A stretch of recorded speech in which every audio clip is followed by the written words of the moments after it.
ಯಾರಿಗೂ ಕಾಣದ ಹಾಗೆ ನೀನು ಕಣ್ಣೀರು ಹಾಕಿದ ದಿನಗಳಿವೆ. ಹೇಳಲಾಗದೆ ನೋವು ಹೃದಯದಲ್ಲಿ ಮುಚ್ಚಿಟ್ಟಿರುವ ಕ್ಷಣಗಳಿವೆ. ಜನರು ಮರೆತು ಬಿಡು ಎಂದು ಹೇಳಿದರೂ ಹೃದಯದ ಗಾಯಗಳು ಸುಲಭವಾಗಿ ಗುಣವಾಗುವುದಿಲ್ಲ. ಆದರೆ ಕೇಳು, ನಿನ್ನ ನೋವಿಗೆ ದೇವರು ಪ್ರತಿಸ್ಪಂದಿಸುತ್ತಾರೆ. ಅವರು ಬದಲಾಗಿಲ್ಲ. ಅವರ ಪ್ರೀತಿ ಕಡಿಮೆಯಾಗಿಲ್ಲ. ಅವರ ಗುಣಪಡಿಸುವ ಶಕ್ತಿ ಇಂದಿಗೂ ಜೀವಂತವಾಗಿದೆ.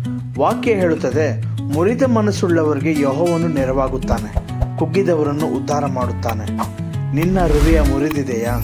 ಭರವಸೆ ನಶಿಸಿದೆಯಾ? ನಂಬಿಕೆ ಕಳೆದು ಹೋಗಿದೆಯಾ? ಅವರ ಬಳಿಗೆ ಬಾ. ನಿನ್ನ ನೋವನ್ನು ಅವರ ಕೈಯಲ್ಲಿ ಇಡು. ಅವರು ಕೇವಲ ಗಾಯಗಳನ್ನು ಕಾಣುವುದಷ್ಟೇ ಅಲ್ಲ, ಅವರು ಆ ಗಾಯವನ್ನು ಗುಣಪಡಿಸಬಲ್ಲರು.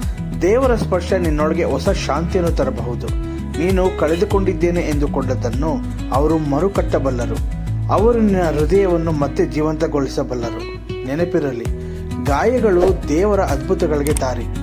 ಅವರು ಇನ್ನೂ ಸ್ವಸ್ಥಗೊಳಿಸುತ್ತಾರೆ. ನಿನ್ನ ಜೀವನದಲ್ಲೂ ಅವರ ಕೆಲಸ ಮಾಡಲಿದ್ದಾರೆ. ಆಶೆಯನ್ನು ಹಿಡಿದುಕೋ, ನಿನ್ನನ್ನು ಗುಣಪಡಿಸುವ ದಿನ ಬಂದಿದೆ.